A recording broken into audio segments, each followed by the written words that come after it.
नमस्कार दोस्तों। आज जिस घटना की कहानी लेकर आ गया हूं, यह घटना बड़ी ही ज्यादा अजीबोगरीब है। दरअसल 2003 में पुणे के एक समृद्ध इलाके में दो लड़कियां रहा करती थी। ये दोनों बेस्ट फ्रेंड थी। उम्र 24-25 साल की थी। एक का नाम था संजना, एक का नाम था हर्षाली। कुछ ही समय पहले दोनों ही पोस्ट ग्रेजुएट हुई थी और अब संजना की अच्छे घर में शादी भी लग गई थी। संजना के घर में और हर्षाली भी सब लोग बहुत खुश थे। संजना को भी पसंद का लड़का मिल गया था।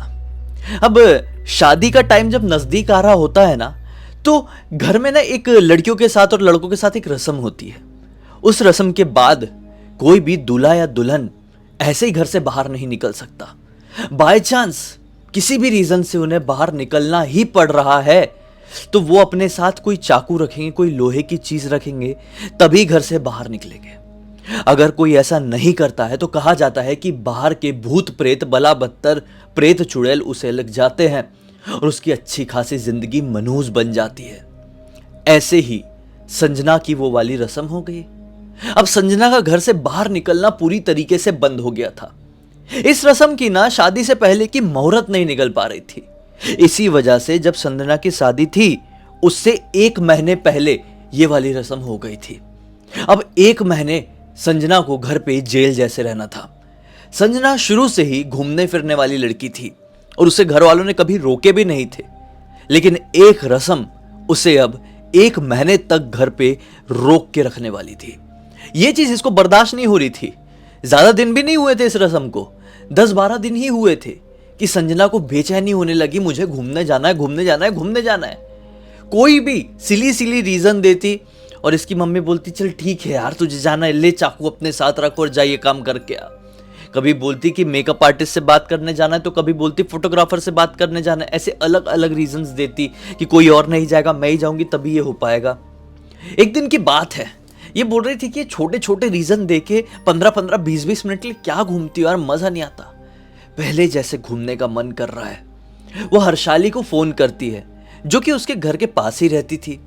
हर्षाली यार, बहुत ज्यादा घूमने का मन कर रहा है यार, कितने दिन हो गए ना अपन कहीं लॉन्ग ड्राइव जैसी कोई जगह पे गए नहीं है। हर्षाली बोलती हाँ हाँ सही तो बात है, लेकिन यार तेरी वो रस्म हो चुकी है और अब तू घर से ऐसे ही बाहर नहीं निकल सकती ऐसे सुनसान इलाके में। ये बोलती नहीं नहीं, सुनसान इलाके में थोड़ी, ऐसे पास से घूम के आएंगे ना, थोड़ा स्कूटी चला के आएंगे ना, चलना प्लीज यार, तू नहीं जाएगी तो मम्मी भी मुझे जाने नहीं देगी। ऐसे कर करके ये हर्षाली को मना लेती है। हालांकि हर्षाली का बिल्कुल भी मन नहीं था, लेकिन संजना उसको कन्विंस कर लेती है। आखिरकार ये अपनी मम्मी से फिर बोलती है कि मम्मी मुझे प्लीज़ जाने दो, मेरे कुछ दोस्त हैं वो बहुत बुरा मान जाएंगे अगर मैं उन्हें पर्सनली जाके शादी के लिए नहीं बोलूँगी कि शादी में आना है करके। और उन्होंने मेरी बहुत मदद की है, मेरे स्कूल टाइम में, मेरे कॉलेज टाइम में, मेरी पढ़ाई लिखाई से लेकर मेरी हर एक चीज़ में हम लोग बेस्ट फ्रेंड है। ऐसा ऐसा करके मम्मी को ढेर सारा कन्विंस कर डाले और मम्मी बोली कि ठीक है जाना, लेकिन हर्षाली के साथ ही, और ये चाकू को अपने से दूर मत रखना। ये कहते हुए मम्मी उसको चाकू दे देती है। लेकिन संजना ना ये सारी चीजों के ऊपर विश्वास नहीं करती थी। ये सारी चीजों को बहुत ज्यादा ऑर्थोडॉक्स टाइप मानती थी वो। इसलिए मम्मी उसको चाकू देती तो है, लेकिन वो उस चाकू को अपने बिस्तर के गद्दे के नीचे रख देती है। बोलती है कि कौन यार इसको ढोके लेके जाए, फालतू चुप वुप गया तो और लफड़ा। और चाकू का ऐसा नहीं रहता है कि आप पर्स में रख लो, नहीं, आपको अपनी बॉडी से लगा कर रखना पड़ता है। तो इसने बोली हटाओ भगाओ, मैं नहीं रख रही हूँ, मम्मी को कौन बताए। और ऐसा करके चाकू को उसने घर पर छोड़ दी और अपनी फ्रेंड संजना के साथ शाम के 7 बजे के आसपास अपने घर के इलाके से स्कूटी में सवार होकर निकल पड़ी। अब हर्षाली बोलती है कि निकल तो गए हैं, लेकिन जाना कहाँ है, तेरा घूमने का बहुत मन कर रहा था बता। ये बोलती नहीं नहीं, थोड़ा सा ऐसे ही जाएंगे थोड़ा। ये लोग निकलते हैं, पास के पार्क में जाते हैं। अरे मैं आपको बताया नहीं, है पुणे की कहानी है। तो पास के पार्क में जाते हैं, वहाँ पे बढ़िया टाइम पास करते हैं, बातचीत करते हैं, अपने लाइफ में जैसा इनको एंजॉय करना था वो एंजॉय करते हैं। और ये सब कुछ करते ही करते रात के 9 बज जाते हैं। अब दरअसल सीन ये था कि उस समय मोबाइल का इतना बोलबाला नहीं था, तो ना ही हर्षाली के पास और ना ही अपनी संजना के पास मोबाइल था।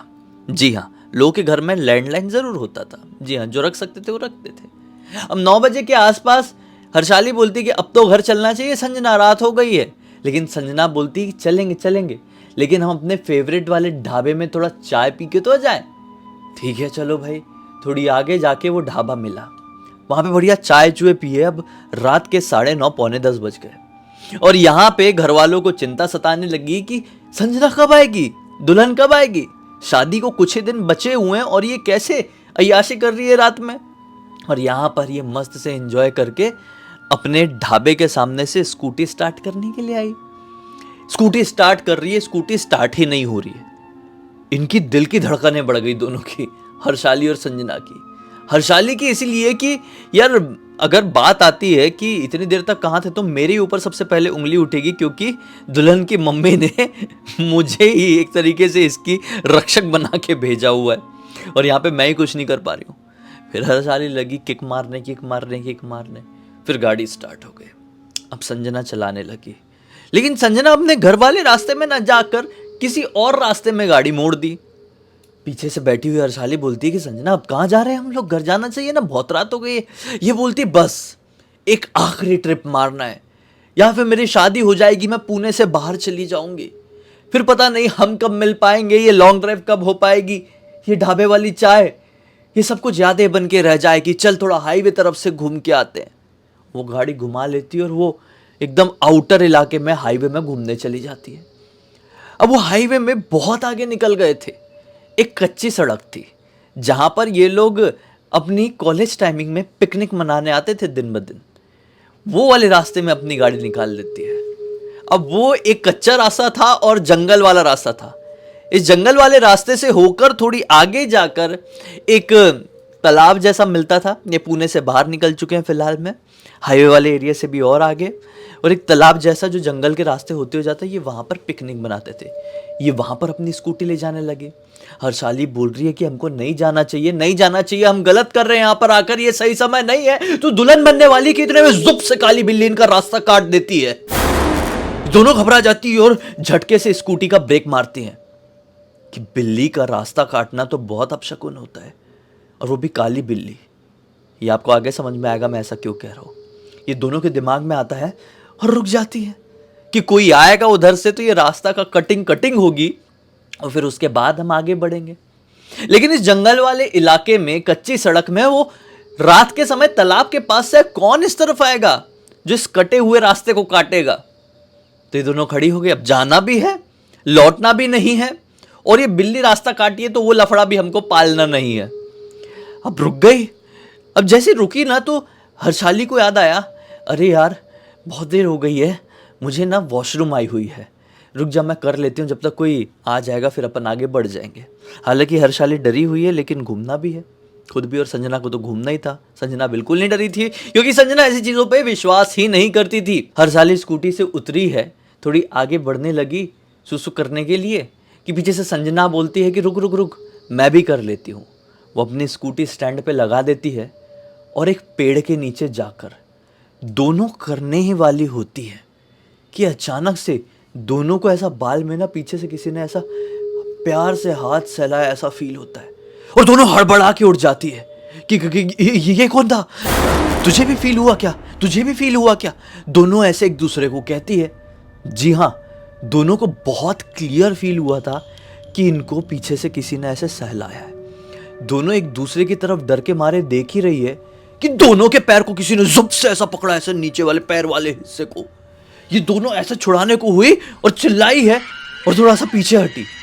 अब पीछे हट के बोली कि निकल लेते यहाँ से, भाड़ में गया तालाब जाना, भाड़ में गई सुसु। स्कूटी उठाते और यहाँ से निकलते कुछ ठीक नहीं लग रहा है क्योंकि किसी ने बहुत क्लियर ऐसा सहलाया है, किसी ने बहुत क्लियर पैर को पकड़ा है।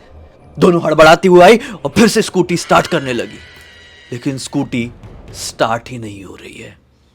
घबराहट बढ़ गई, बहुत किक मारी। पता नहीं कैसे दूर दराज के इलाके से एक भेड़िए के रोने की आवाज सुनाई देने लगी। कोई उल्लू भी जिस पेड़ के नीचे ये सुसु करने जा ही रही थी वहां पर बैठ के चिल्लाने लगा। अचानक से हर्षाली नोटिस करती है, अरे शिट, ये तो एक इमली का पेड़ था और इमली के पेड़ के नीचे हम सुसु करने जा रहे थे। मेरी दादी बताती थी कि कभी भी कुछ भी हो जाए, इमली, पीपल, बरगद, इन पेड़ों के नीचे ऐसा कुछ करना नहीं चाहिए, वरना इन पेड़ों में ना कुछ शक्तियाँ रहती है, कभी कभी पॉजिटिव भी और कभी कभी निगेटिव भी, और ऐसा करने से वो शक्तियाँ नाराज़ हो जाती है। कहीं हमें किसी ने जो सहलाया था, हमारा पैर किसी ने पकड़ा था, वो कोई भूत भात तो नहीं था। लेकिन इतने में ही हर्षाली ने बोली है कि इनको सामने से एक आदमी औरत जाते हुए दिखाई देते हैं। अभी तक किक मारते हुए लगभग 15-20 मिनट हो चुके थे और पिछले 15-20 मिनट से लगातार दूर से एक भेड़िया रोए जा रहा था। लगातार इस पेड़ के ऊपर एक उल्लू आके अपनी भाषा में जो भी बोलना था वो बोला जा रहा था। यह माहौल ऑलरेडी बहुत ज्यादा डरावना हो गया था, क्योंकि हर्षाली ने अपनी दादी की बताई हुई एक ऐसी बात संजना को बता दी थी जो संजना ने कभी जिंदगी में नहीं सुनी थी और ना ही कभी विश्वास की थी। लेकिन अभी विश्वास करने के अलावा कोई और चारा नहीं था। जी हाँ, इतने में ही संजना क्या कहती है कि यार देख, अपन वो जो सामने जा रहे हैं ना, गांव के लोग दिखते हैं, अपन उनसे हेल्प मांगते हैं। औरत जो जा रही है ठीक ठाक दिख रही है, कुछ प्रॉब्लम नहीं होगी, चल चल चल। हाँ, दोनों आगे बढ़ने लगते हैं। अरे अंकल, आंटी सुनिए ना, हमारी स्कूटी स्टार्ट नहीं हो रही है। ऐसा बोलते बोलते उनकी तरफ बढ़ते ही है कि अचानक से संजना क्या नोटिस करती है, आदमी और औरत दोनों के पैर उल्टे हैं। जी हां, नॉर्मली चुड़ैलों के पैर उल्टे होते हैं, लेकिन यहां तो आदमी का पैर भी उल्टा था। तो क्या यह चुड़ैला था? नहीं, जो भी हो, लेकिन इसके पैर देखकर संजना बहुत घबरा गई और हर्षाली आगे बढ़ी गई थी कि पीछे से हर्षाली का हाथ पकड़ ली। नहीं हर्षाली, रुक जा, वो दोनों के पैर की तरफ देख, वो दोनों इतने धीरे धीरे क्यों चल रहे हैं और उनके पैर ऐसे उल्टे क्यों हैं? और जैसे ही हर्षाली ने इनके पैर को देखी और भी ज्यादा घबरा गई, बोली निकल संजना, हम बुरे फंस गए हैं। जिस बात का वहम था वो सच होता दिखाई दे रहा है। और दोनों उल्टे पांव जैसे ही भाग के अपनी स्कूटी की तरफ आते हैं तो क्या देखते हैं कि इनकी स्कूटी में टिक के एक ऐसा क्रिएचर, एक ऐसा शैतान बैठा हुआ है कि कोई भी नॉर्मल इंसान अपने सामने उस चीज को देख लेना तो अपने ऊपर विश्वास नहीं कर पाएगा और वो उस समय के लिए अपनी कॉन्शियसनेस खो देगा, बेहोश हो जाएगा। वो इतना ज्यादा डरावना दिखाई दे रहा था, बिल्कुल पतला जैसे कि स्केलेटन हो, उसके शरीर में कोई मांस ना हो, ब्राउन कलर का था, मुंह लगभग इतना बड़ा था, हाइट लगभग 6 फीट की थी और हाथ और उंगलियां कुछ इस प्रकार की बनावट की थी कि ऐसा लग रहा था कि ये रियल में एग्जिस्ट कर ही नहीं सकता है। ये सारी चीजें गेम गाम में एग्जिस्ट करती, लेकिन नहीं, ये गेम नहीं, ये सच्चाई थी, एक ऐसी डरावनी सच्चाई जिसका सामना ये लोग एक ऐसे जंगल में कर रहे थे जिसमें अभी अभी इनको एक चुड़ैल और एक चुड़ैला दिखाई दिया था। जी हां, दोनों कुछ समझ नहीं पाते हैं, 2 सेकंड के लिए ब्लैंक, और एक दूसरे का हाथ पकड़ी हिम्मत बना के भागना शुरू करी है और नॉन स्टॉप भागी है, नॉन स्टॉप सड़क पकड़ी और सड़क से भागे जा रहे हैं, भागे जा रहे हैं, भागे जा रहे हैं। लकीली इनको एक कार वाला दिखाई देता है जो कि लगभग 40-45 साल का अंकल जी रहा होगा। अंकल जी प्लीज रुकिए रुकिए रुकिए। अंकल जी भी समझदार, गाड़ी रोक देते हैं। अंकल जी इनसे पूरे रास्ते भर पूछने की कोशिश करते हैं कि क्या हो गया बच्चियों, तुम्हारे साथ कोई प्रॉब्लम तो नहीं हो गई? बोलो, मैं मदद करने के लिए तैयार हूं और मैं तुम्हारी मदद करने के लिए सक्षम हूं। लेकिन दोनों लड़कियां पूरे रास्ते भर रोती रही। क्यों नहीं रोएंगी? एक जो ये सारी चीजों के ऊपर विश्वास नहीं करती थी और एक जो ये सारी चीजों से बहुत ज्यादा डरती थी। और इन दोनों ने कुछ ऐसा फेस अभी किया था जो कि अविश्वसनीय और बड़ी खतरनाक तरीके से अतुलनीय था। फाइनली अंकल इनको इनके घर तक छोड़ देते हैं, लेकिन डर इतना कि घर पे ऐसे चले गए तो घर पे तो बैंड बज जानी है, इसलिए अपने घर ना जाकर एक पड़ोस वाली आंटी जी के घर पर जाती है। वो आंटी जी बड़ी अच्छी थी, इनको अपनी बेटियों की तरह ही मतलब पाली थी हमेशा से। आंटी जी के सामने रोते रोते जाती है और आंटी जी को पूरी बात बता देती है। आंटी जी बोलती है, तुम पागल हो गए हो, इस प्रकार के क्रिएचर जिसका तुमने सामना की हो उन्हें ब्रह्म राक्षस या ब्रह्म पिशाच कहा जाता है। तुमने उसकी टेरिटरी में जाके, उसके क्षेत्र में जाके कुछ गलत करने की कोशिश की थी और गलत कर ही रही थी ना। तुम्हारे घर पे आके कोई ऐसा सुसु करे तुमको अच्छा लगेगा कि घर पे अंदर घुस के बाथरूम में करे तो बात अलग है, लेकिन वो उसका क्षेत्र था, उसका घर था।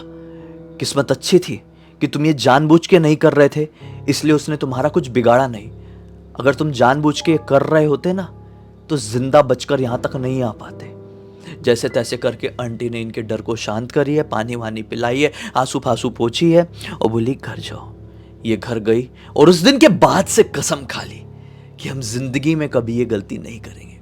अच्छे से शादी हो गई संजना की। संजना का आज बेटा है, छोटा सा है, मतलब छोटा, इतना छोटा भी नहीं है, बड़ा ही हो गया है। लेकिन कुछ भी कहो, आज तक संजना उस घटना को भूल नहीं पाई है और अपने बेटे को जब भी इस कहानी के बारे में बताती है तो बेटा बोलता है अरे मम्मी क्या बात करते, ऐसा रियल में होता है क्या। लेकिन सच में उस रात को उनके साथ जो कुछ भी हुआ उसके ऊपर केवल वो पड़ोस वाली आंटी जी ही विश्वास करी है। और इस पूरी घटना की जानकारी वो जो पड़ोस वाली आंटी जी थी ना, उनके पोते साहिल ने मुझे इंस्टाग्राम पर लिखकर भेजा। बोला कि सर पूरी दुनिया को बताइए कि ऐसी ऐसी चीजें भी घट जाती है जिसे लोग कितना भी कोशिश कर लो विश्वास नहीं कर सकते। इससे एक बहुत अच्छी आपको सीख भी मिली होगी।